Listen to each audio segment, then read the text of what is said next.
Why don't we rent a video tonight? Yeah, can we please? On a weeknight? Yeah, come on, Mom. It's okay. Sure. Come on. Let's throw caution to the wind. Put a little weekend in your week. Rent a video. Welcome to Vericon Video, a sometimes weekly show where we relive forgotten and unforgettable movies that once lined the shelves of video stores everywhere. I'm Brandon. And I'm Joseph. And this is our last planned show of 2018. We'll be taking the month of December off, but we'll be back in 2019 to talk about more exciting movies from the rental era. Drum roll, please. Drum roll.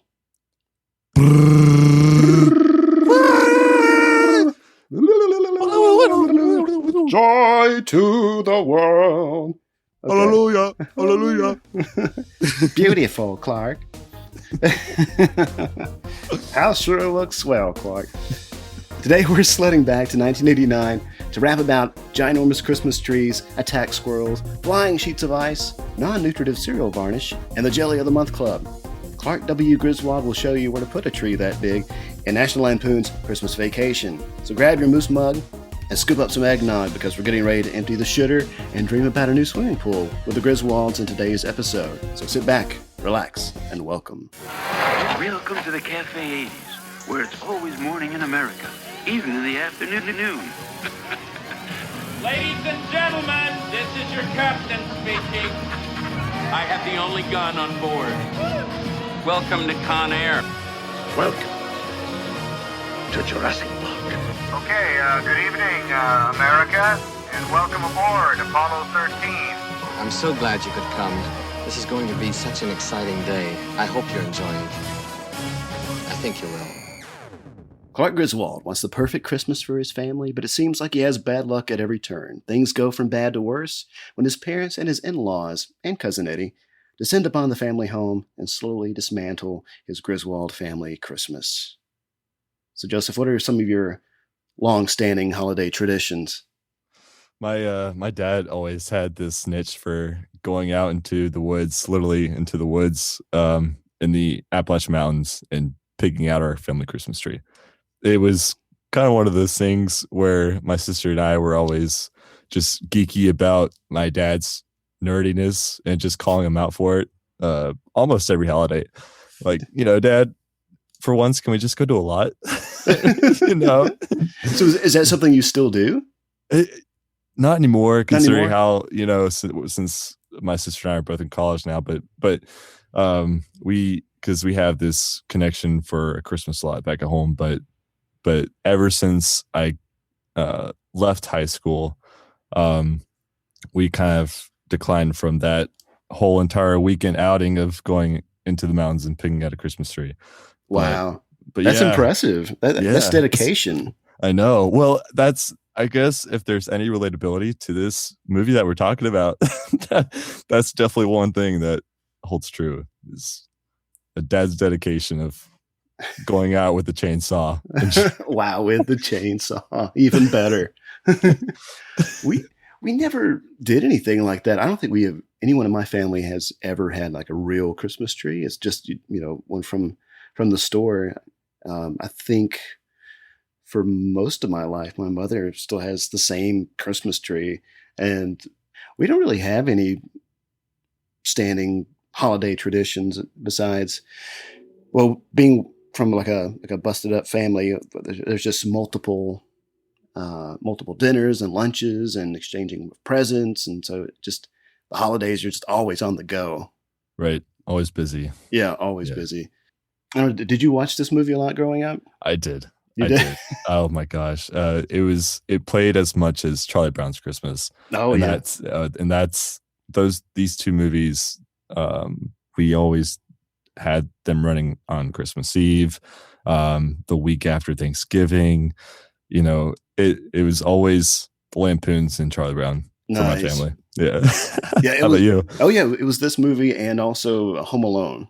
Oh yeah. Those were the big holiday movies. At one time, we had the Santa Claus in rotation, but over the years we kind of just pulled it out and just stuck with Home Alone and Christmas Vacation. Oh, okay. Yeah. Sorry. No, go ahead. On Facebook, I was looking earlier this morning and I saw the guy who played the kid in Home Alone He was on Jimmy Fallon's show. Oh, Macaulay Culkin. Yeah. He was going into nostalgia about the movie, and he said his girlfriend asked him, because they put the movie on like one night, and she asked him, she was like, so do you ever reminisce being home alone again or something like that, and do you really want to watch this movie? And he's like, I've asked myself every year. Well, typically I think that in the past, like he said, that for many years people would just come up to him on the street and like, do the face, do the the scream, right? And he was like, no, I'm not doing that anymore. I'm done. But something that he did a few years ago, I'll have to find it, is he made a little short film. It's on YouTube, where he reprises his role as Kevin McAllister, but as an adult, and he's like an Uber driver. And, and he picks up somebody, and he's smoking a cigarette, and he's just ranting, yeah, when I was a kid, these guys broke into my house and everything, and it fucked me up and everything, and he like kidnaps the guy and tortures him and ties him up with Christmas lights. It's pretty funny. Yes. Oh my gosh. Yeah, that's a good one. Something I remember most about this movie was, of course, growing up, I did impressions, and I was geeky, and so I memorized large sections of dialogue from this movie and many others, and it was kind of my party trick to do Clark's little monologue towards the end, where he's ranting about his boss. And I'll look him straight in the eye and tell him, a cheap, lying, no good, rotten, four flush and low life, that whole thing. And it's like, Brandon, do that speech again. I think we just called it the "Where's the Tylenol" speech. Yeah, that's it. Where's the Tylenol? Yeah, they love that. It's like, dance, clown. Yeah. do Dog kissing rotten paint. Holy shit. Yeah, holy shit. Oh, such a fun movie. I really enjoyed rewatching it for the podcast. I haven't seen it in about a year, and I don't know. I think that since we've been doing the show and revisiting these movies, I start to notice things and see things that I didn't before, especially dialogue and song lyrics that I completely misheard my entire life, which has become like a recurring thing on the show. And I have a very good one that we'll get to. So wait for that. So Christmas Vacation stars Chevy Chase, Beverly D'Angelo, Juliette Lewis, Johnny Galecki, who most people know from The Big Bang Theory, Randy Quaid before he went absolutely batshit crazy, and Bill Murray's brother, Brian Doyle Murray, as Frank Shirley, Chevy Chase's boss. It's written by John Hughes and directed by Jeremiah S. Chechik, who I had never heard of in my life until I looked it up on IMDb. I'm looking at his filmography now. Like, he's done some music videos for Hall & Oates and Van Halen, and Benny and June from '93 with Johnny Depp, Diabolique, and then The Avengers from '98. Not those Avengers. Yeah. The one that's based on like a 60s British TV show. It's a really silly movie, but it has Ray Fiennes and Uma Thurman, and Sean Connery is the villain. It's a weird movie, but it's kind of fun, but it's lame too. Let's see. So this is 1989. The movie debuted number 2 at the box office, just behind Back to the Future Part 2. Opening weekend grossed over $11 million. And then it remained number 1 for several weeks. And then it grossed about $70 million in the U.S. When it was in its theatrical run.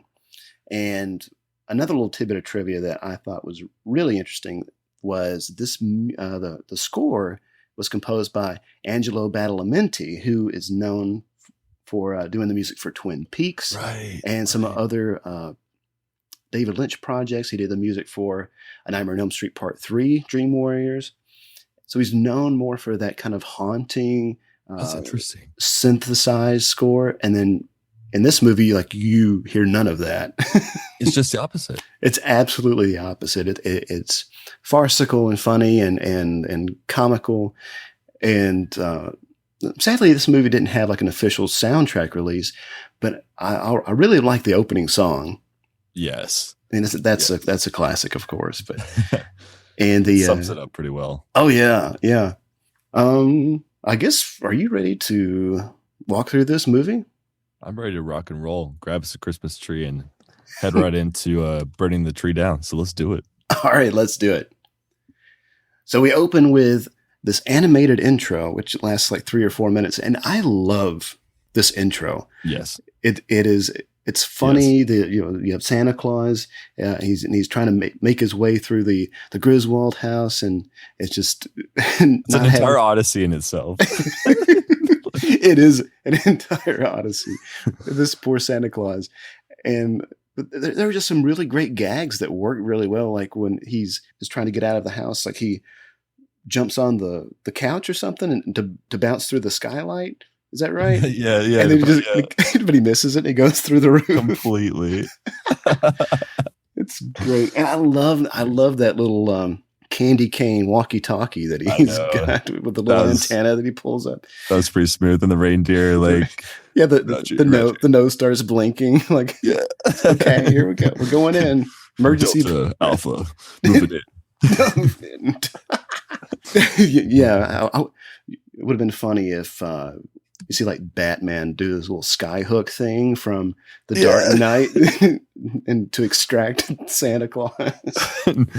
Like, Roger, Santa's sleigh and silver bells and hay to go is ready to go. Let's go. Are you Santa Claus? Swear to me. Yeah, I used to like that movie a lot, but over the years, like that voice that Christian Bale does, just it got old. It got old really fast. But on the other hand, like I remember the voice from. Sorry, now there's like a fire truck going by.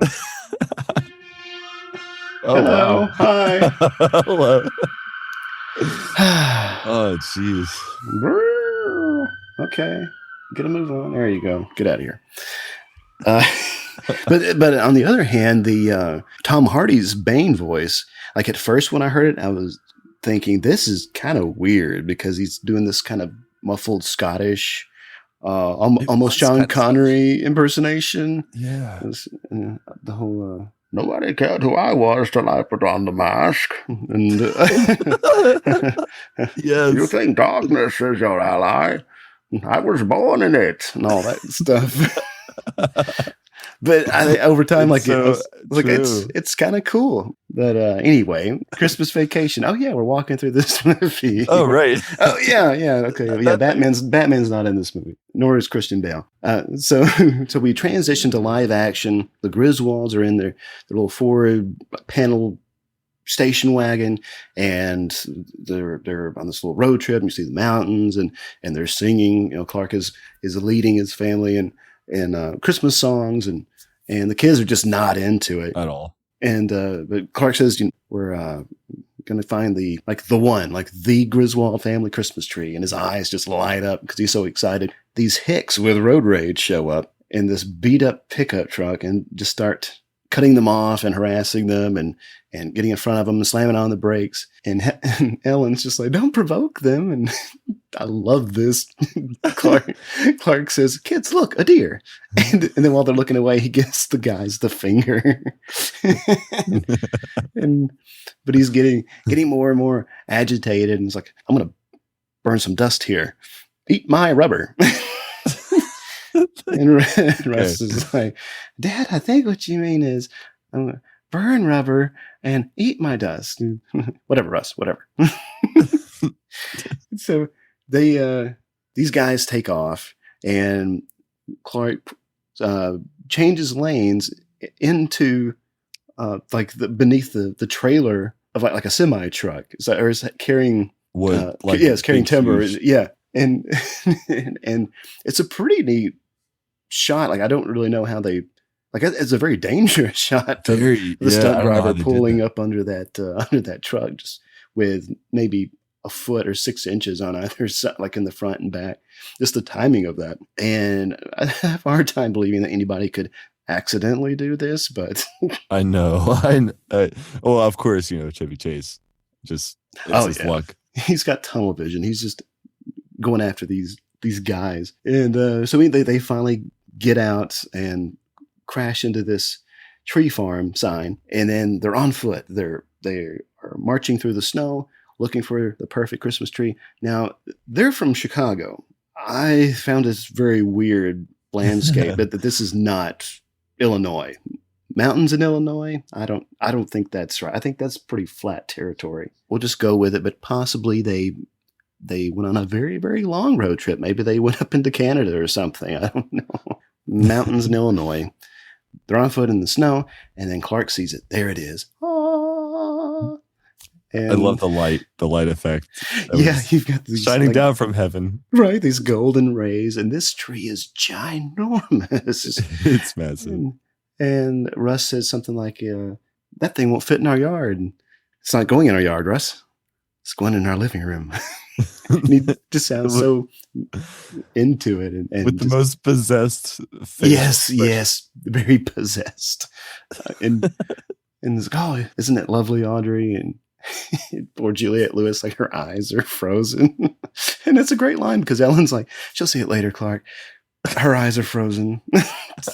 And he just doesn't acknowledge that she said it. Like in the walk over there, she was mentioning how her feet were, she couldn't feel her feet, then she couldn't feel her hips. Oh, that's right. Yeah, so she was just in the freezing process the whole time. And this is kind of weird, but they're like Clark is telling a little thing about the importance of getting together with kith and kin and the Griswold family Christmas. What was that about? I don't know. Like, is he starting to freeze too? Reaction. It did sound like an allergic reaction. The Griswold family Christmas. I don't understand it, but it's a short-lived moment, but it's funny. It was great. And so they aren't sure how to get the tree home, and so they somehow uproot this thing, and it just I mean, was that a one-man job? I mean, I'm sure Russ was just like, all right, Daddy, do you. This probably took them all day.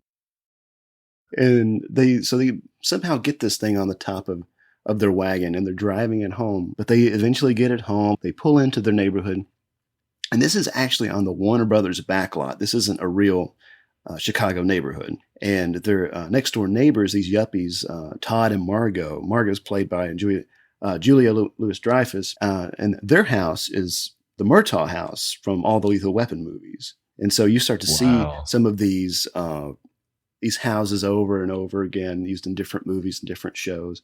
But it looks legit. It looks like a real neighborhood. It does. So Clark comes out, and he's got his chainsaw and his hockey mask. There's this ominous slasher movie music.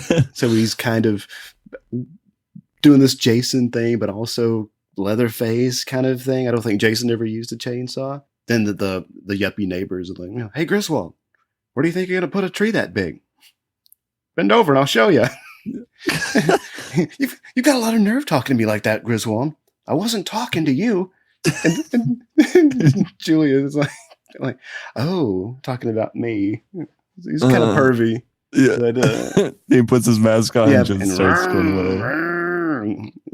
And they get this part of the tree in the house. It looks obnoxious because it's like bent against the ceiling. It's so big. And Ellen just it's so out of place. It's very out of place. And when the wide shot, when you see them standing next to it, it's got to be, I don't know, 12 feet tall or something. Oh, crazy. Yeah. Do you think there's room for the angel? So they have it tied up in ropes, and so it's kind of like this ribbon cutting, and Clark's like, I give you the Griswold family Christmas tree. And that toothy grin of his, he cuts the rope, and these branches just plop out and knock out windows and everything. And it's like, oh, well, little full, a lot of sap. I've realized there's a lot of broken windows in this movie. There are a lot of broken windows, especially at the end. And then the neighbors' windows break, and it's an insurance nightmare. Insurance nightmare. Yes. So Clark and Ellen are in bed, and Clark is trying to read a magazine, and he's flipping pages, but his fingers are sticking to all the pages. It's that one thumb, that one. Yeah, just that one thumb. And I love it because he keeps ripping pages out. and it's just completely like unfazed, but he's trying to shake it off. And Ellen finally helps out and pulls it off his thumb. And Ellen's a little worried because she says, my parents are coming in to stay with us for Christmas too. You know, Clark's excited. He's like, oh, y'all wanted to, you know, they're not strangers. They're our own family. And this is what the holidays are all about. And it's important to him to have this family Christmas that he's always dreamt about. And Ellen's just she knows that they're going to start arguing, her parents and his parents. And she makes a comment about Clark's mother accusing Ellen's mother of waxing her upper lip. And Clark says, your mother waxes her upper lip? She has for years. And it's one of those lines that just kind of would naturally come up in conversation. Right. Like it feels very natural. Like, I don't know. There's just something about that line though. Like, no, I totally understand what you mean. Like there's a lot, just like this, there's a lot of natural things that just would happen in a family or just in a conversation itself. There's nothing very artificial about it. Like I totally buy it, them as a real family. Right. Because there are moments where like Ellen's got her little pet name for him, you know, Sparky. And later on when the family shows up, Audrey and Russ are like having to share a bed together. Right. And she's very annoyed. She's like, get off me, you little fungus. You know?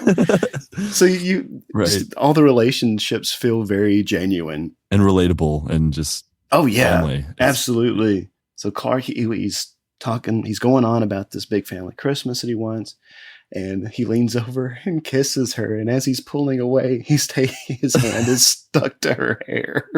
And so he's bringing her head with him. And then with the other hand, he reaches to turn the lamp off. And his hand gets stuck on the pull cord. And so he pulls the lamp off and it breaks.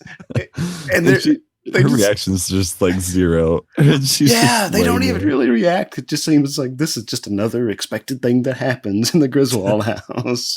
It's not out of place at all. And so we get the first of many of these little transition sequences they have this creepy like dollhouse with these pull doors that it has like every day in the month of December. So they're counting down to Christmas. Did you ever have anything like this in your family? My mom always gave my sister and I these like advent calendars from 1 to 31, or no, actually I think it was 1 to 25. So like till Christmas, of course, but it was with chocolate inside. So we just open up every day, you know, we'd open up every day. There'd be a little chocolate piece inside, but nothing like a creepy dollhouse. It's like this weird vintage Victorian thing. This is like something my mother would have. She might have one in the attic somewhere because she loves Victorian stuff. Yeah, like a 17th century kind of family, like just artwork. And I'm like, what kind of a family is this? This is what the settlers used to count down, right? Count down to their first Christmas after they got off the Mayflower. So the Indians. Yeah. So I've provided a link for you, Joseph, in the notes. I want you to check this out. So in this next scene, Clark is at work and having coffee with his coworker Bill, played by Sam McMurray, and Clark can be seen drinking out of this Tasmanian Devil coffee mug. In preparation for this podcast, I was listening to another podcast that I like called Purple Stuff Podcast, and they were talking about this movie, and this is a little detail that they talk about, like where you can actually find these Tasmanian Devil mugs, and there are several on eBay. So, Joseph, go to eBay, that link I sent you, and look at those prices. My gosh, I'm looking at it right now. Like, what are you seeing? I'm seeing $144, $129, $299.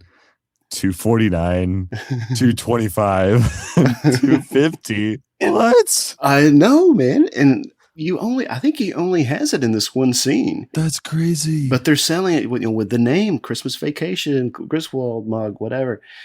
Like the officially licensed Christmas mugs, like the moose mugs, like for the eggnog. Like you can find those now, but like this is maybe it's because it's a vintage. That's weird. I'm a big fanboy, but my goodness, I could not pay $300 for a coffee mug. For only one scene in the movie. Yeah. Yeah. Like you could get hundreds of any other kind of coffee mug for that price. For that kind of price, right. So Clark is if I get this right, he's a food additive designer at work, and he's working on something called the Crunch Enhancer. It's just non-nutritive cereal varnish, and it's non-osmotic, or he's using all this jargon. You know, what major should I just apply for in college to do that kind of a job? I mean, I know that this must be a real job. Like, people do this, but it's such a very specific and random job. Crunch enhancer. Yeah, working on a crunch enhancer for cereal, so it coats the cereal so it doesn't soak up milk or something. Frosted Flakes on steroids. And Bill's feigning interest. He's like, "Oh yeah, it's a great product." but Clark is excited. He's like, yeah, I like it. See, Bill asks him about what he's going to do with his Christmas bonus, and Clark is carrying around this brochure with him of this pool place, and so he shows Bill that he's going to buy a pool with his Christmas bonus, and he's already put down $7,500 as a deposit. And Bill tells Clark that you're the last true family man. That's an expensive pool. Yeah. I mean, would you do that? Maybe if I had a family, but if you live in Chicago, like in the suburbs, like, would you want to have like a big outdoor pool like that? I don't know. Maybe. I've never lived in a neighborhood like that, so I couldn't tell you. Right. I mean, and it's like winter half of the year too. Right. So you wouldn't get to use it all that much. So I think like if you wanted a pool, I mean, great. But, you know, Audrey is a teenager. Russ is probably 13, 14. So they're going to be moving out soon anyway. Right. So, I mean, unless it's just something that you want for you and your wife or your partner. Okay. And we definitely see his snacks for the pool later on. Oh yeah, just one little thing. That's his fantasy, his pool fantasy. Yeah, I can't wait to get to that. Brian Doyle Murray shows up. He's Clark's boss. He's Frank Shirley. For many years, I didn't know that this was Bill Murray's brother. But when you look at him, like, oh yeah, you can tell. Yeah, no, they popped out of the same womb. You know, So he has these suits trailing behind, and throughout this movie, his boss can never remember Clark's name. And he says, you're the one who's working on that non-nutritive cereal varnish. So I'd like to mention it in a presentation. So can you send me a summary later? So yeah, sure. Yeah, I can do that. And Mr. Shirley, thank you. Our family got your Christmas card. We're very grateful you thought of us. And Murray's just kind of like, he looks at this guy puzzled, like, corporate card. Don't forget that report bill. So, yes, yeah. So Clark's like, yes, sir. He's got his mug, his Taz mug. So yes, sir. Yes, Merry Christmas. And as everybody's walking past him, he's like, Merry Christmas, Merry Christmas. Kiss my ass, kiss his ass, kiss your ass. Happy Hanukkah. I love that so much. I love that so much. He's so smooth with it too. John Hughes, like, his writing it's always so sharp, and the dialogue, it's really punchy humor. I really enjoyed it a lot.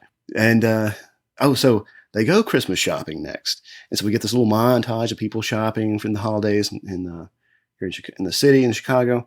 This shocked me so much, Joseph, because for many years I had no idea what these people were saying in the song. They're playing the song Hey Santa Claus, but I did not know that they were saying Hey Santa Claus. Just like, Hey Santa Claus, Hey Santa Claus, Hey Santa Claus, Santa Claus. I had no idea that's what they were saying. I thought they were saying like peace and bombs or something, like peace and bombs, peace and bombs. Maybe it's just because I grew up listening to it on a shitty VHS on a shitty TV. So. This should go along your list of things that you just need pronunciation for. Yes, number one being "fuck me." Definitely cleared it. He cleared it. It's something that I wouldn't have known if I hadn't had the subtitles on. Right. But it's rare that they have like lyrics to the song playing. Like they just say like music playing or something, pop song, right? Something vague like that, yeah. Yeah. And so Clark is meandering around the lingerie department in this store, which is kind of weird. And he's looking at the wares, and the clerk, her name is Mary, pops up. It's like, oh, can I help you with something? And when he looks up and sees her, his eyes get real big, and he gets all flustered. And is it hot in here? Oh, I'm yeah, feeling a little warm. he's yeah. Oh, what happened? He takes out a handkerchief, starts patting down. Yeah. It's a pair of panties that he just picks up, and he's wiping his face with it, and he tries to stick it in his coat pocket. And he's fumbling with his words, and it's a bit nipply out. I mean, nippy out. Did I say nipple? And she says, "Can I take something out for you?" And he just loses it. He's like, he does. Yeah, he's like, "I'm just looking for something for my wife. God rest her soul." It's like, "Oh my God, I'm so sorry." "Oh, no, she's not dead. We're just divorced." Right. God rest her soul that you're divorced. Yes. So she's history. And so they're flirting a little bit more. And 'tis the season to be merry. "Well, that's my name."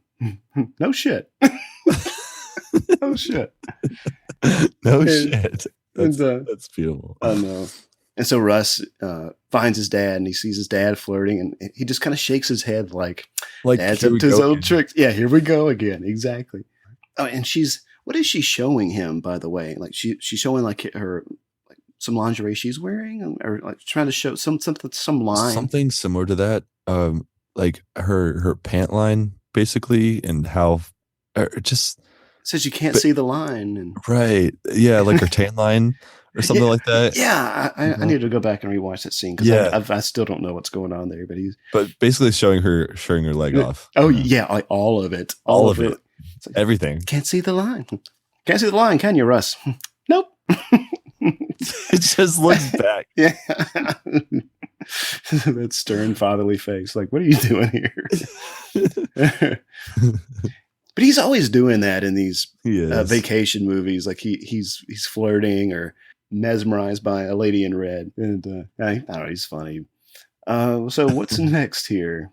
So the family arrives. So Clark's parents show up. Ellen's parents show up. And they're outside the front door, and they're already arguing and bickering about something. And Clark opens the door. He's like, folks, Merry Christmas. And they're like, "Oh, hi." And they all smile. And they're all excited. And they're coming in and hugging everybody. And they're just going on like Ellen's parents, like Art is saying, "Did you know they took out a pint of fluid out of my back?" Her mom's like, or no, Clark's mom is showing Clark this. It's like, "You see this mole? See this mole on my neck? I think it's changing color." He's like, "Oh, well, you keep touching it. It keeps getting redder." I don't know. This is old people for you. Like they're always talking about their maladies and ailments. Their problems. Yeah. Yeah. And I think it's Clark's mother that tells Russ, like, "I've got this painful burr on my heel, and if you rub it, I'll give you a whole quarter." Jeez. He's like, a quarter. Everybody's miserable. So it's so relatable because that stuff actually happens, you know? Oh yeah. Yeah. Everybody's got to vent their complaints and to just holiday in-law endeavors. And that's exactly why there's a parody of the 12 Days of Christmas that highlights the 6th day as having the in-laws come. And it's also called the 12 Pains of Christmas, people. So if you want to look online, look up the 12 Pains of Christmas. In part, it's like this facade everybody's trying to keep up, that everybody's happy to be there. Right. But really, it is a facade. Everybody's kind of just waiting to get out of there. It's like a performance, you know, just it is. Show's over. Let's go. It's like you show up and you smile for a while, but you just can't quite keep it together. Like you're still kind of bitter for being there, and like, okay, just checking your watch. But they stay for a long time. Wasn't it like the 21st or something like that until Christmas? Or I think so. Okay. Or 18th, something like that. It's a good, I don't know, 10 days before Christmas or a week before. And so they're kind of making themselves comfortable, and Clark is out putting up the Christmas lights. We get those yuppie neighbors again. He gets up on a ladder. I kind of like this bit where he goes up on the ladder, but it's not locked. So he gets to the top of the ladder, looks down, and then the ladder collapses while he's still holding on to it. He's like, yeah, that's supposed to happen. Yeah, he doesn't look bothered by it. Just okay, well, try again. Meanwhile, inside the grandparents are taking their afternoon nap. There's a parade on TV, and if you listen carefully, like the commentator is commenting on these balloons, and there's like a nutcracker, but he's making comments about like, I can't see the nuts. They must have blown away. Watch out for those nuts. Oh, here come the nuts now. Those look like nuts to me. And so he's just saying nuts, nuts, nuts, nuts all over. Yeah. It's beautiful. It's one of those things you have to pay attention. You have to pay attention because otherwise you'll miss it, like I did, and you'll just be focusing on the old people snoring the whole time. Like, yeah, that little parade bit was a nice little hidden detail there. So Clark goes. He's back outside. He's got his staple gun, and he's stapling the lights to the house, which I think. I don't know, personally, I don't know if I would do this to my house. Right. Yeah, exactly. I said the same thing. Really? Yeah. Because it just seems so permanent or right. Like you would, like that would cause, like you would have, 25,000 staples in your house that you'd have to pull out. Right. And if you keep doing it every year, it's just going to look pretty shitty, Yes. And that's a very good point is like, so what did they do last year for Christmas? Right. Did they just buy lights this one time or yeah, it's a mystery. It's a mystery. We need to do a bonus episode, Brandon. Oh, we'll add it to the list. That list keeps growing. Let's see. So in the process, Clark staples the sleeve of his flannel shirt to the house, and he's trying to pull it away while he's on the ladder, and of course rips his sleeve off, and it pushes him back. He's on the ladder, and it throws him off and like into the tree, and he has to push back off of the tree. Like that was supposed to happen too, there's thank you, tree. Right. And he just leaves the sleeve on the house. He takes it in his hand like he's about to take it down, and it's just like, fuck it. Yeah, just leave it up there. Yeah. So we're in the kitchen now with Audrey and Ellen, and Audrey is fuming. She's helping cook. She's shaving this carrot violently. It's like, yes. Would it be inappropriate or to ask Grandma and Grandpa to stay in a hotel, and because she has to share a room with her brother? And, yeah, that's her nightmare. And Ellen just kind of sums it up nicely that it's Christmas and we're all in misery. And apparently she had a pack of cigarettes stored away somewhere. And oh my gosh. And she just lights up there in the kitchen. And as soon as she lights it, her mother, Frances, calls from the other room, Ellen, are you smoking again? No. And she takes that big Michael Myers butcher knife and splits that head of lettuce. Meanwhile, she spilled the entire box of matches too when she's getting out her. Yes, she did. Her light. Yeah, she's nervous wreck. She was having a nicotine fit or like something awful. She could not wait to get that thing lit. She was having a hangover. And suck down that sweet cancer. This is for you, mother. So Clark is he's back on the roof, and he falls. He slides down, and he's holding on to the gutter. And I don't know who come up with this, but it's kind of brilliant. It's beautiful. He the gutter starts to bend under his weight, and as the gutter comes off of the house, the water inside the gutter that has frozen, it becomes this gutter projectile of frozen of ice, and it launches from the gutter into the neighbor's window, Margot and Todd's window, and it spears their stereo system, and it just explodes practically. With water everywhere. Yeah. Oh my god. Because when the neighbors show up, they're like, something had to break the window. Something had to break the stereo. And why is the floor all wet, Todd? I don't know, Margot. And they just look at both at the same time, look towards Clark's house. He's like, yeah, it was that guy. I've never seen a stereo like that, by the way. It looks interesting. Yeah, I couldn't place it. Like if they hadn't have called it a stereo, I would have not known what that was to this day. Just looks like a black thing. Just a black thing. Yeah.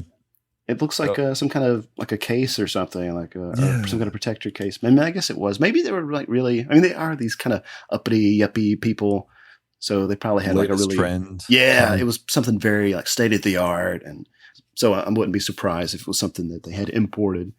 Right. Yeah. The latest hi-fi audiophile Japanese stereo system. The Hokasake.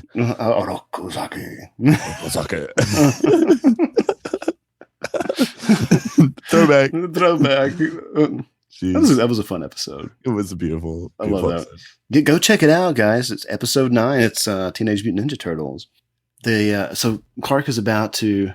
He gets everybody out of the house and is about to plug in the Christmas lights. He's finally got it all up, and everybody's out there freezing their asses off, and they all got stiff drinks in their hand and in their PJs.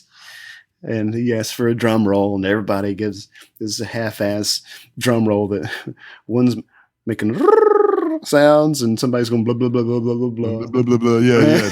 Oh my gosh! So it's just this cacophony of old people clicking and making these sounds. A lot of spit, a lot of just, and they're already drunk. I think, especially Ellen's mother. Oh my gosh! Because as soon as Clark plugs everything in, it doesn't work, and Frances just like she laughs and burps. Talk about pissing your money away. and so everybody goes back inside, and Audrey or Russ says, he worked really hard, Grandma. And Art says, so do washing machines. Like, what does that mean? And Audrey makes a nice little comment here to her dad. She says that they look nice even though they're not lit. And, he really appreciates that, gives her a hug. And his dad comes up and is like, it's probably a bad bulb, son. I would personally go check each one. And which he's already done that. And he's kind of, well, if you need any help, give me a holler. I'll be upstairs asleep. which means don't bother me. I'm going to bed and I'm old. And he tries to get Rusty to help him check the lights, and Rusty's like, oh wow, geez, look at the time. I gotta get to bed. I gotta brush my teeth. I gotta clean the car. Feed the hogs. Got those bills to pay. Yeah, pay the bills. Yeah, what? Oh, and so he gets a little more reassurance from Ellen, and everybody goes to bed. So you see Clark Sr., and he's awake reading this magazine called Sassy while his wife is asleep. And then Audrey and Russ are tossing and turning and pissed off because they have to share a bed. And Art, Ellen's dad, is on this top bunk, which is Rusty's bed, I guess. And he's looking up and he's smiling, and it's this like centerfold poster. I don't know who this is, and I tried to find it, but it's got an autograph on it, but I couldn't really make it out. It was in the shadow. Yeah, I don't know either. It was hard to read, but it was some sexy, scantily model. clad woman. Yeah. So the next morning, Clark gets up in his dinosaur PJs, which I want so bad. I love these pajamas. They are. I've heard they have officially licensed replicas of that, but I haven't looked it up yet. I heard they're not quite accurate. That might be going on my Christmas list. His collection of PJs in this movie are quite he's definitely like a kid at heart. Like he's got the dinosaur PJs, he's got the Tasmanian devil coffee mug, and there's this really kind of quirky, spry, I don't know, quality about Clark that I really like. Like even though he likes to flirt with these other women who are not his wife, but he does care about his family, and he's trying to do this really noble thing by bringing the entire family together for this special Christmas that he's been dreaming about. But he's still kind of that kid, and he's a food additive designer. I mean, oh my gosh. Yeah. Clark Griswold is the kind of person that I would like to be acquainted with. Especially on the weekends, the nights cook out, and he's in charge of it. Oh, absolutely. And for pool parties. Yes, specifically for pool parties. So Clark is about to go up into the attic to hide Christmas presents. And I still laughed out loud today when I watched this. He pulls down the attic door, and the ladder shoots out, and bashes him in the face, knocks Right in him the down. face. The sound effect sells it too. Like I lost my shit. I cracked up so hard. So he goes up there and he's stuffing Christmas presents in little nooks and crannies, and he finds a few from years past. There's one. Was it a Mother's Day present from him? Like 1983. Yeah. 83. Yeah. It's so dusty. He has to blow the dust off. Look at the car. It's like, oh, there that is. I was looking for you. And then, so Frances, Ellen's mom, is downstairs, and she feels a draft. She's rubbing her arms, and she sees that the attic door is open, so she closes it and trapping him up there. But nobody can hear him for some reason. When he's trying to say, "Hey, let me out of here." So the family, they take off to go shopping, and Ellen wants to wait, but her dad's like, "No." It's like, he's got a car. He can drive.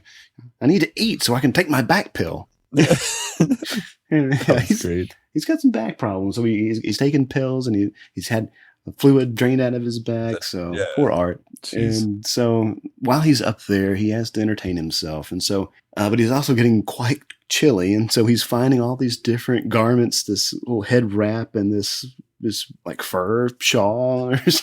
It's like so 50s clothes. Yeah. It's like a stole or something. Jeez. And he's got these like dishwashing gloves on. He's clad in the most mismatched outfit.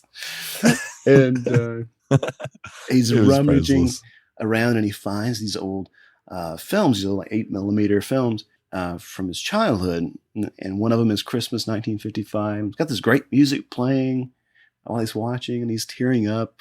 He's being nostalgic, and it's him as a boy, and he sees his Uncle Lewis, but there's of course a pretty woman in there too, that makes his eyes wide. I don't know who she is. So anyway, while he's watching this film, Ellen comes home and pulls the door down to the attic.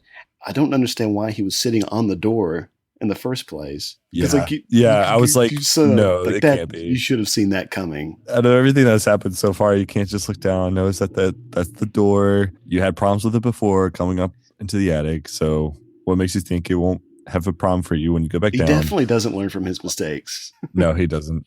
He doesn't. And so now we're back with the Yuppies, Margot and Todd, and they're coming back from a run. They've got their track jackets on and drinking their Evian. How about those jackets? They're like chrome almost to the metallic. Honestly, you could easily go in the sun and it just looks like aluminum tanning jackets. I was wondering if those were like the kinds of I don't know what they call them, but they're really dense and they make you sweat. Like it's almost like wearing like a rubber sheet or something. I don't know what that's called, but it's some kind of outfit that makes you sweat a lot more. And they are pretty sweaty. And Todd's trying to make a move, and she's like, "Oh, well, after you shower, of course."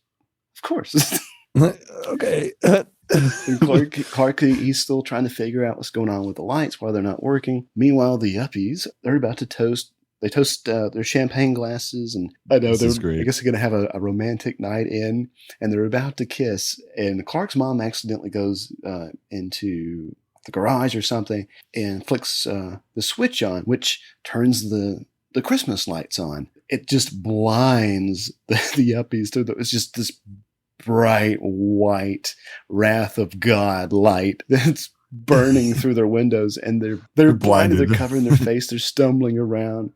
We see this wide shot of the house, and it like sucks all the power from everybody else's houses. And meanwhile, the Alleluia song is just blasting epically. Yes. And it's good. I got it fixed. Everybody, come out here! Come out here! And then when his mom leaves the garage, the lights go back off, and so there's more false alarms, and gets it going again, and it goes off. I can't figure out what's happening there. And while everybody's out there, he's like, "No, it was just working." And so Clark just goes berserk, and he starts stomping on his plastic, the Santa Claus and the reindeer set and the front lawn. He's just beating the shit out of it, breaking it into pieces. And then Ellen she figures it out. She goes into the kitchen and turns the switch on just as Clark is about to plug the two cords back in to go, do it. Hallelujah. You know? I know. I love the sound effects he gave for that. He's gritting his teeth. Did you see the sparks fly?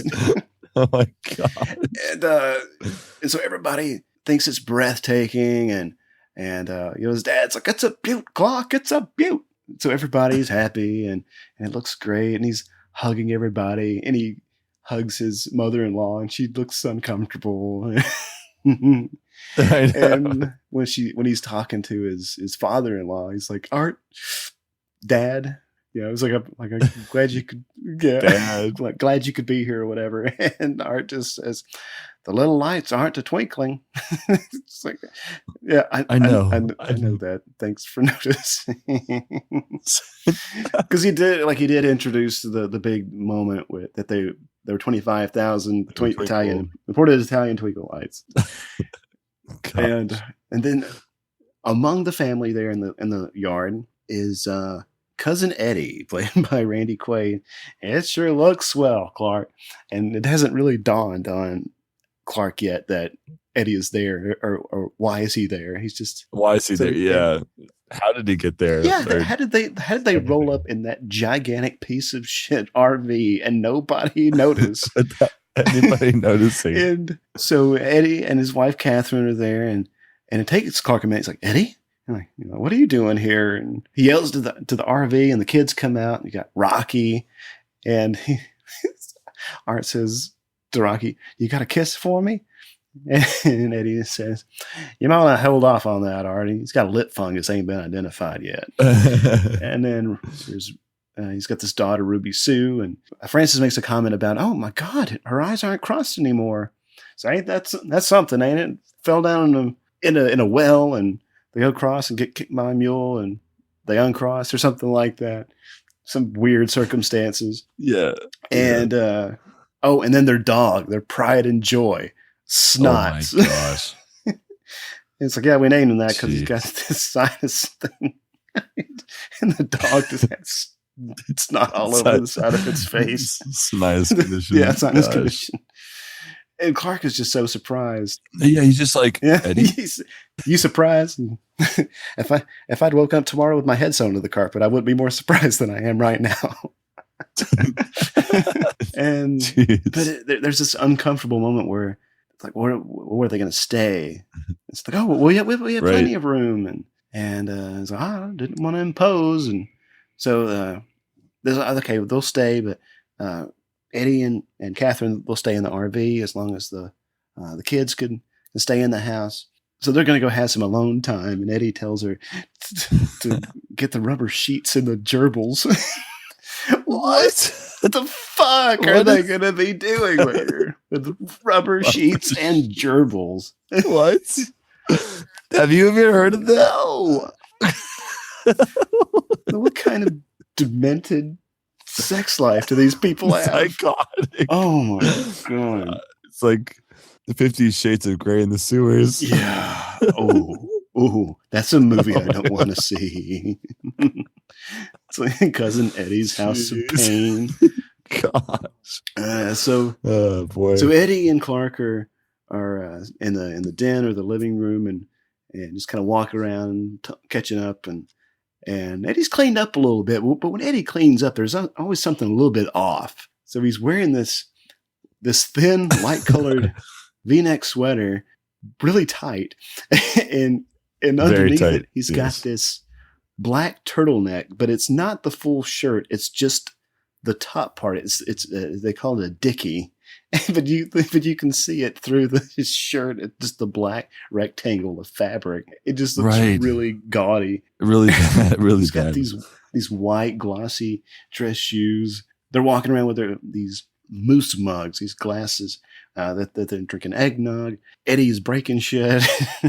He's telling Clark about the RV, and the story he tells is that he bought it off a buddy of his, and so that's why they have it. But which we later find out that's not true. That Eddie and Catherine lost everything, had to sell the farm and all that, and lost their house, and they ended up living in this RV. So it's December 18th. So we're getting a little closer to Christmas. We're a week before Christmas. Okay, so what was before the 21st? That's what I thought. Okay, yeah. Frank Shirley, Brian Doyle Murray's character, is in his gigantic office doing work of some kind. Clark comes in with a wrapped present and says, "This is a little something from my family and I." And she's like, "Put it over there with the others, Griswold."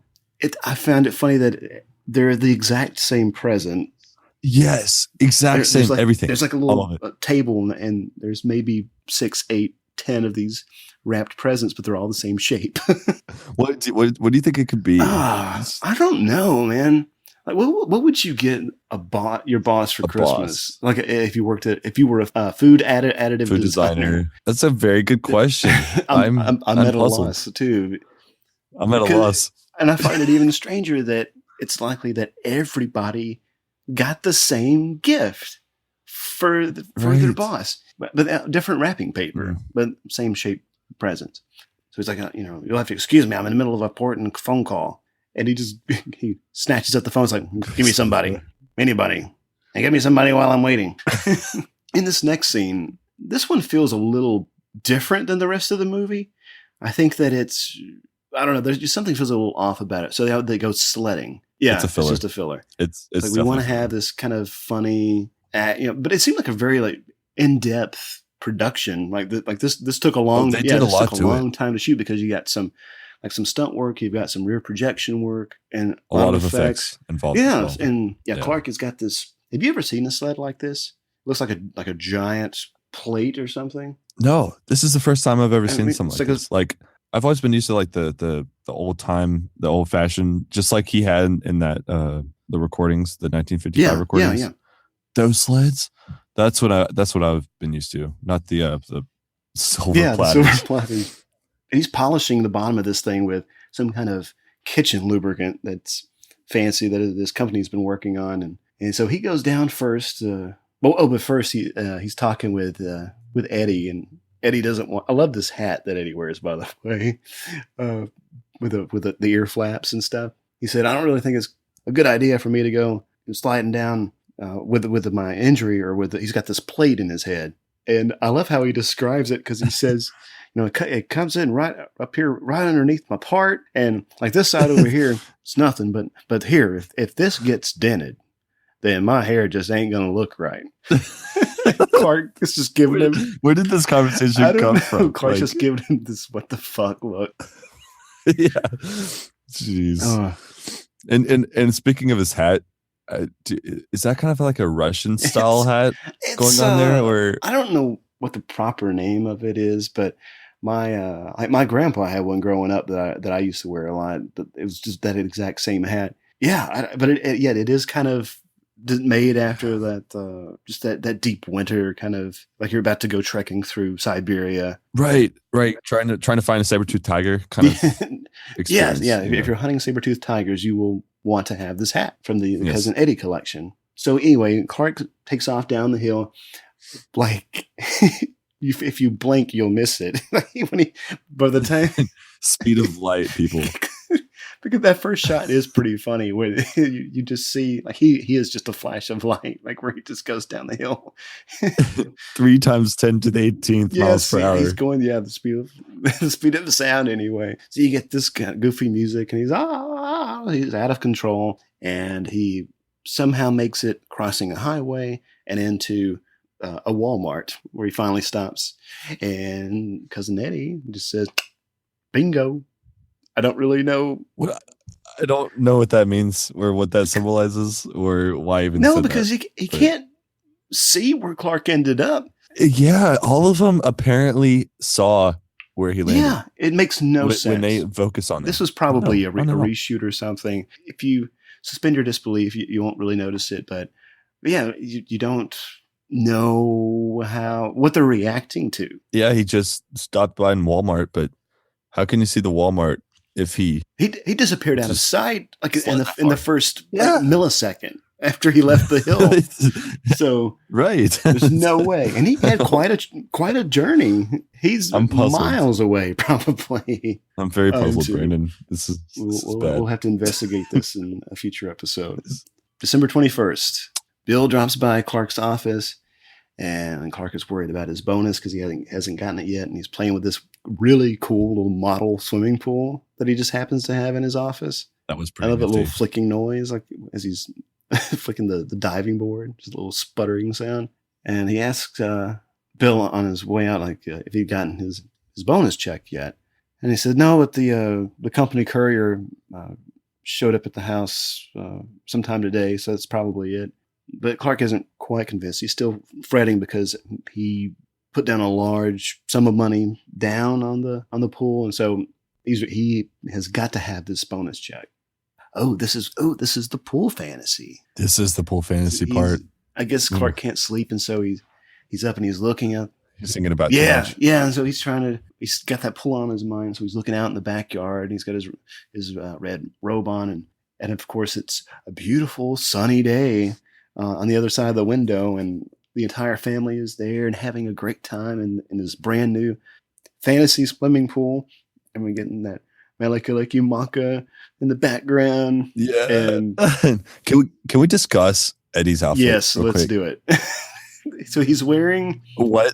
So he's wearing flippers, like snorkeling flippers. Flippers, yeah. And this like leopard print banana hammock, like Speedo. And Speedo, he's wearing it over his shirt. He's got this white like undershirt on, like sleeveless undershirt, and he's got the tucked into his swim trunks. And he's got like a snorkel mask on his head, and he's got a beer in his hand, and he walks up to now there's a train. My God.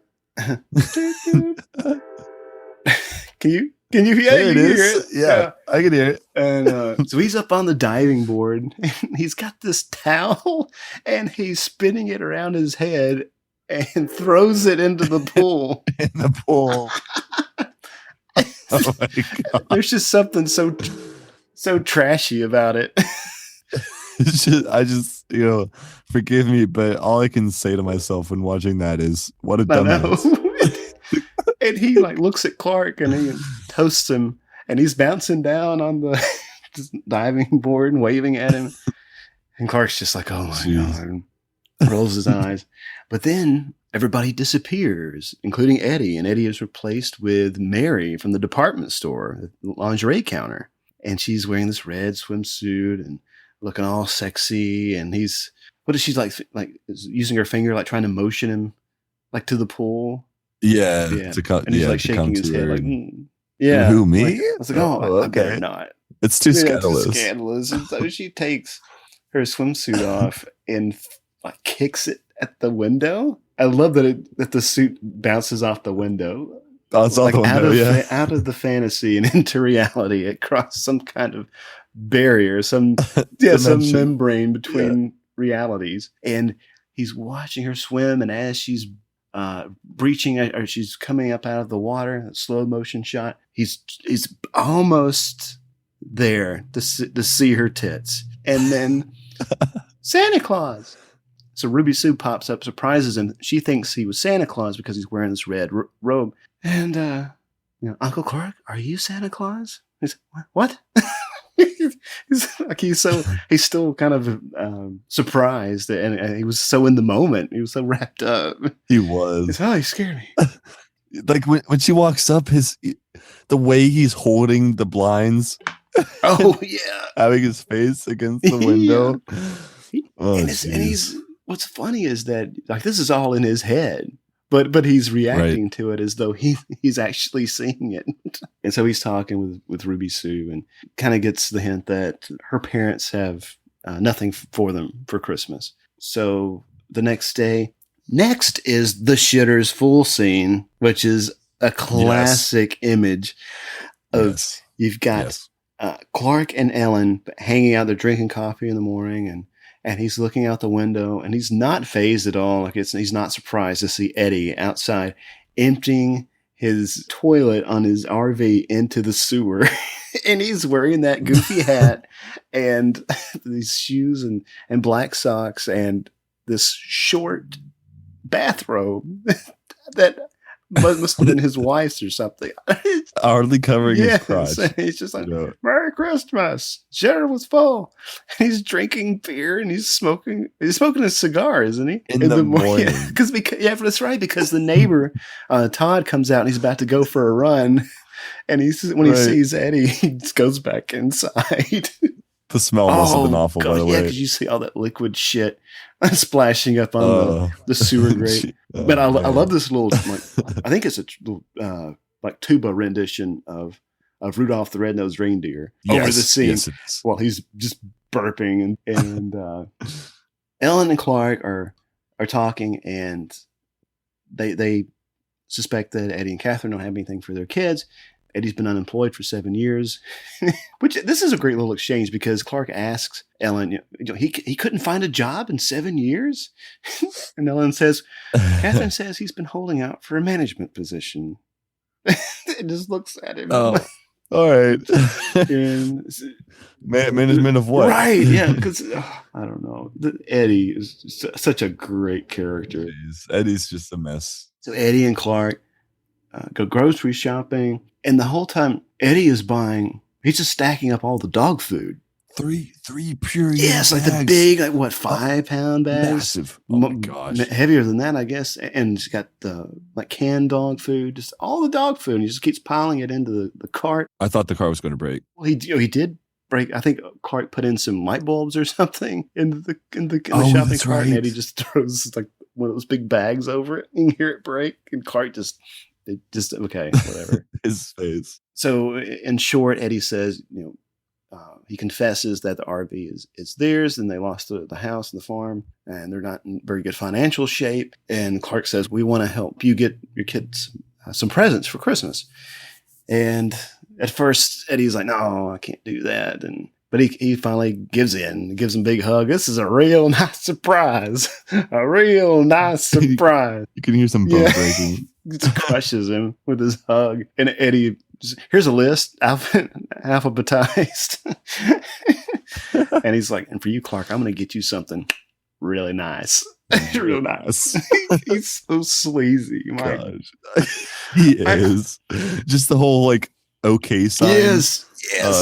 I really love Randy Quaid as an actor, because he plays these characters that are so eccentric but funny, but he has a really good range as an actor. He can be very, very serious, but you should look up pictures of him now. He looks like he's been living out in the woods for 20 years. He's he's I think he's gone a little crazy, really crazy. So anyway, it's Christmas Eve finally. I guess Clark picked up Aunt Bethany and Uncle Lewis, maybe from the airport or something, because he's bringing them home, and it's at night. And this is Aunt Bethany. This is May. I think it's Questel. That's how you say it. And Uncle Lewis, played by William Hickey. Now, both of Uncle William Hickey, I've seen him in some other stuff, and he's really great. But he plays pretty much the same character and everything. Now, Aunt Bethany or May Questel was the voice of Betty Boop back in the day, which.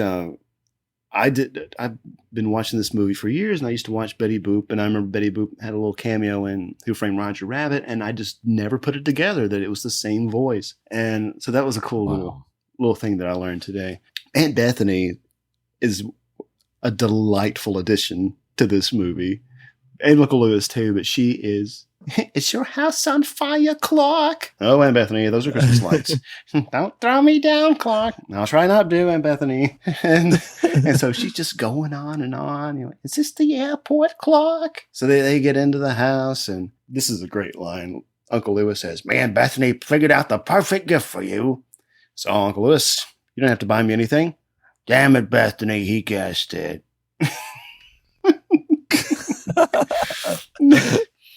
Oh my gosh. She's so great. She's so cute too. She's like, I love riding in cars. And meanwhile, Clark is he's getting their coats and their hats and stuff, and he accidentally pulls off Uncle Lewis's toupee as wig.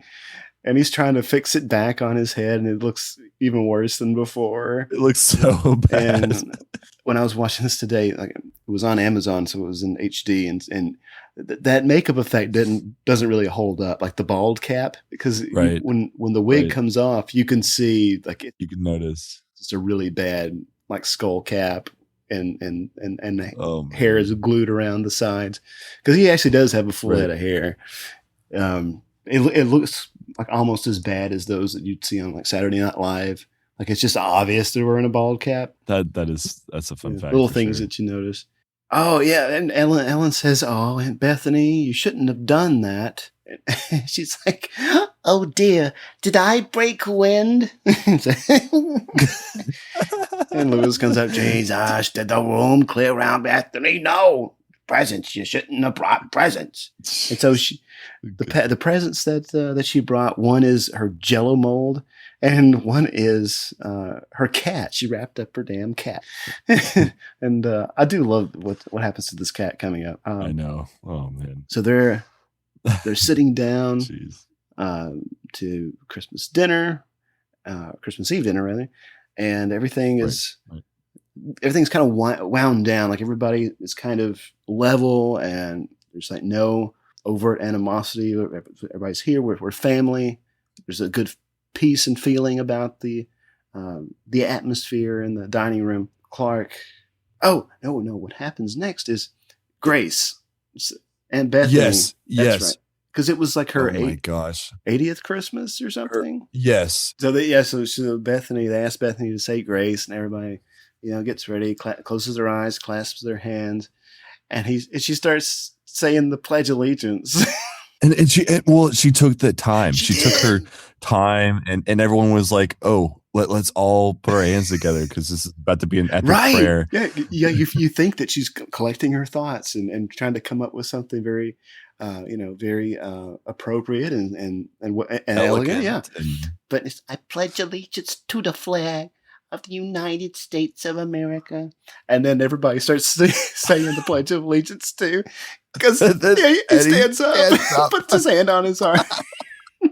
And he's wearing this blue leisure suit from the 70s. He looks terrible. It is so bad. Oh, so yeah, and man. Clark he gets in on it at the last minute. It's like, and justice for all. It's like, for all. Amen. So we get this big turkey, and Clark is about to cut it, and I guess Eddie's wife Catherine had prepared it, and he's praising how good it looks, and if it tastes half as good as it looks, we're all in for a big treat. And she looks flattered, and Eddie's like, "Save the neck for me, Clark." The neck. What? Okay, Eddie. Does that include the head too? Is there something about the neck? Do people eat the neck? I don't know. I don't understand. Is it tradition I somewhere? don't know. I kind of want to look this up. I think I'm about to, honestly. All right, I'm doing it. Turkey necks. We're Googling turkey necks, everybody. This is a real deal. It's a real deal? It's a real deal. Turkey necks. Turkey necks are served with potatoes, rice, or simply on their own while they are still warm. Placed in the oven at 350 degrees Fahrenheit and baked for about 1.5 hours. Or until the meat falls off the bone. Oh my gosh. I can't believe that. Save the neck for me, Clark.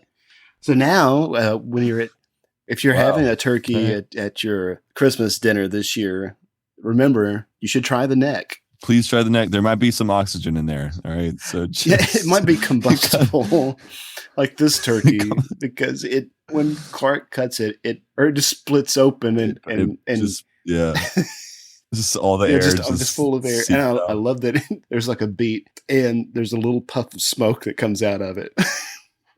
It's almost like a last breath. It's just puffs out. Honestly.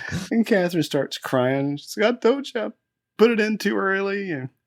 And they're trying to, play it off. And, "Oh, it's just a little dry. It's fine." Meanwhile, it's practically inedible. Nobody is eating it.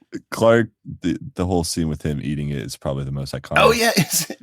Does he dip it in water at some point? Yeah. Yeah. He's having a hard time with that thing. Swallow it easier, I guess. And, yeah. So meanwhile, in the kitchen, we see that damn cat, and it's playing with the Christmas lights, and it pulls the lights out of the wall socket, and it drags the lights under this recliner. This chair is, I guess, chewing on the lights, and so that's happening while they're at dinner. Clark makes a remark to the kids that, "Oh, I heard on the news that Santa's sleigh was spotted over New York," or something like that. The kids get real excited, and Eddie's like, "You serious, Clark?" Like. Oh, I guess we're not supposed to mention Santa at the dinner table. Santa's real, Clark? Yeah. The tables, this big table starts shaking, and you hear this, And Clark says, Eddie, is something wrong with your dog? He looks under the table and he's like, yeah, oh, he's just yakking on a bone. Oh, he got it up. It's okay. He's fine. That sound is so gross of that dog. Just like I can't imagine how it looks on the floor right now. Yeah, because the dog had been into the trash. Ratching around so the there's trash. everywhere. Gosh. So Ellen and Clark are cleaning that mess up while everybody's relaxing in the den. And Uncle Lewis is, hey, Grizz, you're not doing anything constructive. Go and get my stogie. So while Clark is in the living room, he sees that the Christmas lights are not on. So he on the tree.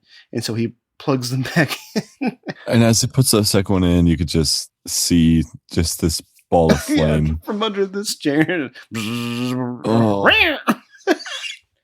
that little cry of the cat cracks me up every time because you can't see it. You just see this like electrified like flame, this fireball under the chair.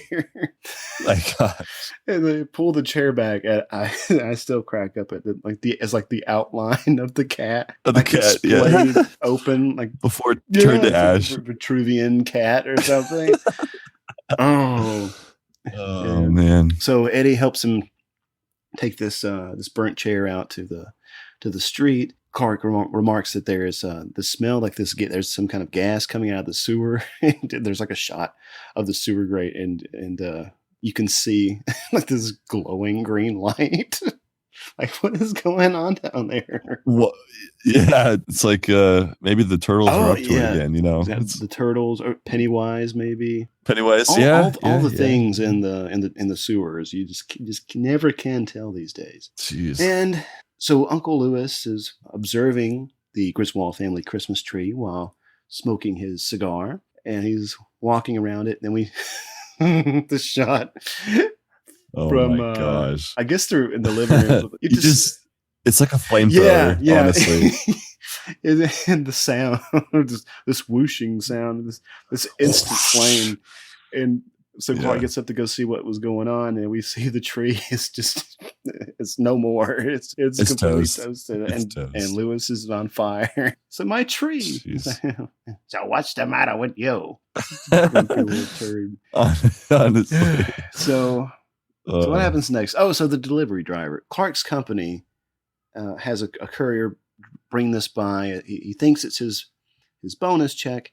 Everybody gathers around. Go, is it your bonus? And he's, it finally came. And with this check, I'm going to put in a swimming pool. And everybody celebrates. And they're waiting for him to open it. And it's such a flamboyant introduction to opening this one. Yeah, there is thing. Quite fanfare, because it takes forever. Like, he does this prematurely. He hasn't opened it yet. He doesn't know how much his bonus is, but apparently it's been consistently the same amount or pretty close. And so he was counting on it being a certain amount. But yeah, all the suspense is built up, and so he opens it and he's looking at it and he's not really reacting. And they're like, oh, is it more than you expected? Less? Less? Yeah. It's a 1-year subscription to the Jelly of the Month Club. And they're just this gasp of horror from the family. He's just slowly fuming, and he goes and gets a drink of eggnog. It's like, it's good. He just basically inhales the eggnog. Yeah. He's like he needed something to take the edge off. So he's like, if anybody has any last minute gift ideas for me, I have one. I like Frank Shirley, my boss, right here tonight. I want him brought from his happy holiday slumber over there on Melody Lane with all the other rich people. And I want him brought right here with a big ribbon on his head. And I'm going to look him straight in the eye, and I'm going to tell him what a cheap, lying, no good, rotten, four-flushing, low-life, snake-licking, dirt-eating, inbred, overstuffed, ignorant, blood-sucking, dog-kissing, brainless, dickless, hopeless, heartless, fat-ass, bug-eyed, stiff-legged, spotted-lipped, worm-headed sack of monkey shit he is. Hallelujah. Holy shit. Where's the Tylenol? and oh my goodness. The highlight of the movie for me. I love that bit. You can come in. So this gives Eddie an idea of what to get Clark for Christmas, something really nice. And so he he leaves. We don't know really where he goes. Meanwhile, Clark is becoming a little more unglued. He's wearing his little Santa outfit, his jacket and hat, and he's got his chainsaw, and he goes out into the yard and cuts down a tree. Just a random tree. He says that he tells Ellen that I just solved a problem. We needed a tree. Well, actually, he says we needed a coffin. I mean, a tree. And Lewis burned down my tree, so I replace it. Voila. He's basically a madman. Yeah, he is. He is absolutely out of his mind right now. He cuts the newel post off of the stairwell with a chainsaw. Yeah. Which he brought into the house. Oh, he's so crazy. And so meanwhile, while this is going on, Bethany and Lewis they're like in the parlor, in the living room, whatever. And they're just relaxing. I think Bethany is knitting. Lewis is asleep. Yeah, Lewis is asleep. Yeah. And she says, Do you hear that? It's a funny squeaky sound. You couldn't hear a dump truck driving through a nitroglycerin plant. Yeah. All right. So, but Clark hears it too. That's great. So he looks into the tree, and there's a squirrel that launches itself, like catapults out of this tree.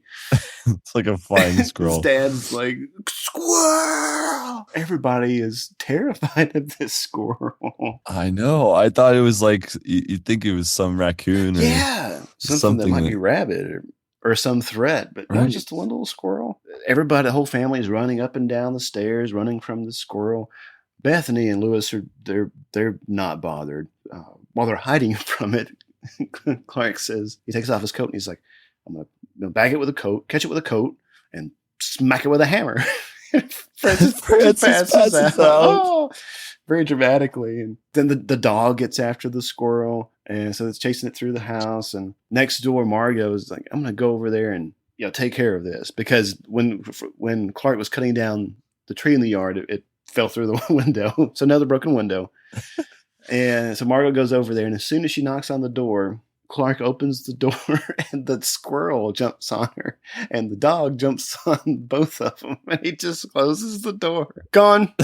They're gone. I don't really like that took care of that problem. But I don't really understand why, when she goes back home, like she's visibly battered. When she goes in, Todd's like, "What happened to you?" And she just punches his lights out. I don't really know why. I mean, I think part of it is like he didn't have the balls to go do it, and so she goes over there to take care of it, and then she gets tore up about it. She gets the beat. She gets the beat. She's the one that makes the decisions in that marriage. She's the breadwinner. Definitely, she's the one that pays for this lifestyle they have. And so the house is a wreck. The Griswold household is a disaster, and the family is trying to leave. Like they're trying to boogie, like sneak out. And Clark's like, "Where are you going?" "Oh, no, we're all in this together." And Ellen's like, "No, I think it'd be better if everybody went home before it gets worse." He's like, "Worse? How could it get any worse? We're at the threshold of hell." He's so delirious right now. Oh my gosh. Yeah, he just can't. Like everything is falling apart. He can't take it. And he's determined to see this through, like this perfect family. Well, I mean, it's already not perfect, but I think he has a little bit of hope that there's time yet to make this right. And so his dad finds him and gives him some wisdom. He's like, I love you. We all love you. But this has been a terrible night. But it gives him some peace of mind and some comfort, and kind of gets him calm and kind of back into the spirit of things. So Eddie returns while Clark is reading. It was the night before Christmas, right? He's reading that to the kids. Yes. And as he's reading, he looks out the window and he sees Eddie with his vase and his pajamas and a big bow around him. Just like he asked. Exactly. With a big ribbon on his. And when they come into the living room, he's like, "Oh, Merry Christmas, Clark." And he slaps Mr. Shirley on the back. He's like, "You ready to do some kissing?"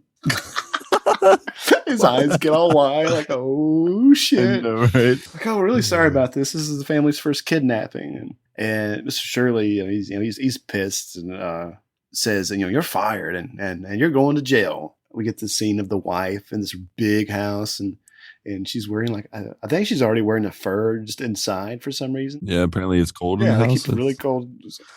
My husband's been abducted. And a man in a blue leisure suit, and she's so concerned. So Mr. Shirley says he's going to call the police, and Well, like better yet, how did they find them? That's my thing. how did cousin Eddie find? Yes, but how did cousin Eddie find him, the boss, and how did the police know where to go? It was probably the RV, because I can't remember if if the wife mentions the RV to the police, but but it's very distinctive. It sticks out like a sore thumb. It does. Very true. So it shakes out in the conversation that Clark didn't get a bonus, and because Mr. Shirley cut out bonuses this year, and it was like, when people depend on it as part of your salary, you just can't not do bonuses anymore. And he'd been with the company 17 years or something like that, and. Yep. So anyway, he makes the case why Shirley was being, a stingy prick, and Mr. Shirley's looking at all these people and their hopeful, pleading faces, and he has a change of heart, and he's like, it's the people that matter, little people like you. So what a statement. So, Carl, consider you get a bonus, whatever you got last year plus 20%. And Clark just falls over and faints. And then the entire, I guess, Cook County Police Department shows up with SWAT team in tow and everything to rescue Mr. Shirley from his captors. I mean, you think he was like some drug cartel in the house. This was a sting operation that took many months to coordinate and plan for, and you've got all these responders on Christmas Eve. I mean, out of all, they certainly wouldn't have just had people swing into the windows and everything. And so they freeze, and so everybody's literally frozen like in place. And there's this great moment where, like, Ellen, as she's frozen, one of her hands is on Clark's crotch. Just holding it. She just puts it there. And holds it. The boss's wife shows up, which would not happen. No, they usher her inside. Ellen shakes hands with the wife, right? Yeah, because Mr. Shirley says, this is Clark Griswold and his family. And Ellen shakes her hand and then puts her hand right back on his crotch. Right back on the crotch. It's great. And so Mr. Shirley explains to his wife what the misunderstanding was, and that I made a mistake, and these people called me on it. He's like, you remember when I told you I was thinking about cutting out bonuses this year? And she's like, no, of all the lousy ways to save a buck. And he's like, no, I changed my mind. It didn't take much to change Mr. Shirley, but it happened on a dime pretty much. But yeah, especially from a kidnapping. Yeah, exactly. So we'll go with it. And I especially like how when Clark's hugging his family and everything out of celebration, they're all just merry and happy. Let's not worry about the windows that just broke. Yeah, let's not worry about everything is right with the world now. Everything's right. Yeah. Oh yeah. And the police are here. Yes, everything's great. We just kidnapped your boss. Everything's great. And instead of returning the police going back to the station or whatever, they just hang out. Start singing Christmas carols. They all go out in the yard on the lawn, and there's a shooting star, and there's a star in the sky. It's like, it's the North Star, and like, the kids think it was Santa Claus, and Uncle Lewis is like, that's not the North Star, Grizz. It's a light on the sewage treatment plant. But when he says sewer, there's this slow motion shot of Lewis. He lights a cigar and he's tossing that match behind him. It's like this action shot. The sewer gas, thanks to Cousin Eddie, it ignites, and so it blasts Lewis across the lawn, and it sends Clark's sleigh with the toy Santa Claus and reindeer, just hurls it into the air like a bunch of fireworks. Yeah, exactly. It looks like a big firework that's hurling through the sky. And Bethany, they're singing the Star Spangled Banner, and then everybody else starts singing it too. And even the police, like, they have their hats off and over their hearts, and as they wrap up, I love that she's just like, play ball, and puts her hands on her hips and kind of turns her head a little bit. I don't know. She must have been a card. She was so happy. That's pretty much it. Like that's the end of the movie. We get that little animated the end, and then back in the title song, and that's National Lampoon's Christmas Vacation. What are your thoughts? What value does it still have? Well, Brandon, it's a classic. It's iconic for Christmas, for the holidays. I think it's definitely worthy to be in the top 5 of the best Christmas movies, in my opinion, that have ever been made. Also going with Home Alone in there, as well as Charlie Brown Christmas. I'd even put the Polar Express in there as well. Yeah. But just like in terms of having a big laugh that you can have with the family, that the whole family can relate to, that the whole family can be a part of. The jokes are clean, are fresh, are enjoyable, that will actually make you laugh and not chuckle, is perfect for the holidays. So without a doubt, this movie still has value today.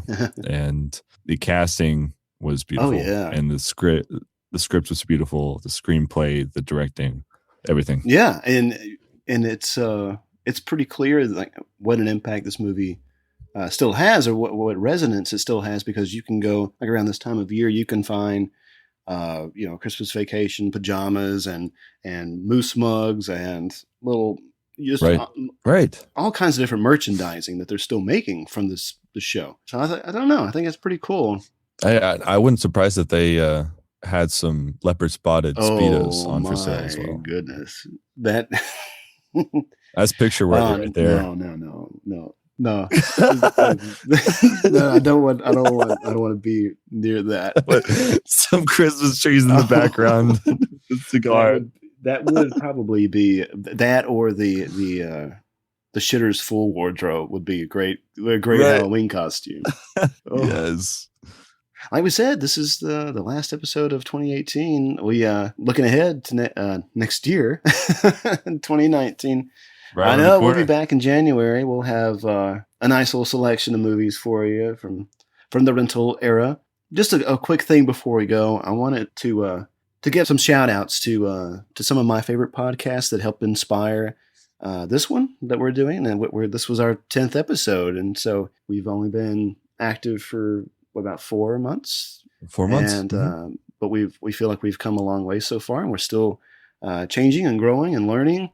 And so, yeah, I just wanted to say a few words to some of those people out there in the podcasting community who are doing really great work that inspire me, at least, to try new things on the show. Jacob and Tab at Test Pattern, go check out their show. It's a horror movie podcast, but it's a fantastic program. It's very polished, and they're really great people. They've been really helpful in helping or in giving me advice on the tech side or the software side. And Lewis, Mike, and Jack over at Random Movie Roulette, go check out their show.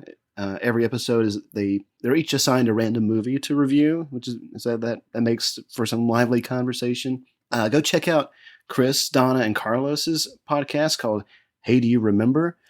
It's they do a movie every episode, and it's a movie like from their childhood, and they take off the rose-tinted glasses to see if it still holds up. It's a great show.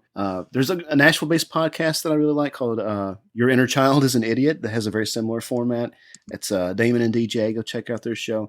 And last but not least, the guys over at We Hate Movies. It's Andrew Jupin, Steven Sadak, Chris Cabin, and Eric Siska. Those guys are hilarious. 4 comedians tackle a movie every episode. Highly recommend it. And they all have Patreon accounts too. So if you like their show, go and support it. They'll give you some really great perks for it, like we will. I would also like to give a couple shout outs as well. The Bugle, it's a beautiful comedy podcast. They have a lot of great things, a lot of inspiration they've given me as in terms of being a shortstop comedian. And so I want to give a shout out to them at the Bugle, and also the Dollop, a couple of guys giving out some hilarious history flashback discussions. So yeah, the Dollop and the Bugle, shout out to them. Thank you guys for what you do. We can't do this without you, Brandon. So you are the man, the myth, and the legend. So well, it's been a learning experience. I mean, it has for both of us, I think, and And so Very it's true. part of experimenting and seeing what other people are doing, what things we feel work best for us and for our show, and what fits our personalities and our chemistry. So yeah, I mean, I've been having a blast. Yeah, this is when people ask me, so how you been, Joe? Like, what's new with you? And I'm a co-host of a podcast. What? Wait, what? What? What can this man not do? Like, you should check it out. Go to vericonvideo.com and give it a listen. check out our merch. Right. Got a lot of things on it. Yeah, Absolutely. Yeah. By the way, now that since you brought up merch, BT Dubs. If you go to our TeePublic store, there's a link on our website, vericonvideo.com. You can find a link to our merch store, and if you use the promo code HOLIDAYCOOL, all one word, you can get a 25% off discount at checkout through December 2nd. That is Holiday Cool, HOLIDAYCOOL, all capital, all one word, 25% off. So go get your Vericon Video t-shirt or hoodie. Get wrapped up for the holidays. Buy it for a loved one. So that's all we've got, folks. Drop us a line, vericonvideo@gmail.com. Tell us what you think of the show. Or you can leave us a message, the Vericon Video hotline at 312-620-5560. We're on Facebook. We're on Twitter. We're on Instagram at Vericon Video. Become a patron of the show, patreon.com/Vericon Video. That's patreon.com/Vericon Video. And for your support, you'll get our warm thanks and special perks like bonus episodes.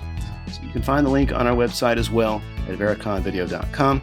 We hope you enjoyed today's show. We hope you enjoyed our first 10 episodes of 2018. And we will see you again next year in January to chat about another exciting movie from the rental era. So long, everybody, and happy holidays. Peace out, guys. Goodbye, Vietnam! That's right. I'm history. I'm out of here. I got the lucky ticket home, baby. Okay, bye-bye. Thank you. Bye-bye. Bye-bye. Bye-bye, Jenny. Bye-bye, boys. Have fun storming the castle. Goodbye. Do take good care of yourself. What is this, your farewell speech? Going home. Have a good trip. Hasta la vista, baby. I have to go. Adieu, auf Wiedersehen, Gesundheit. Farewell.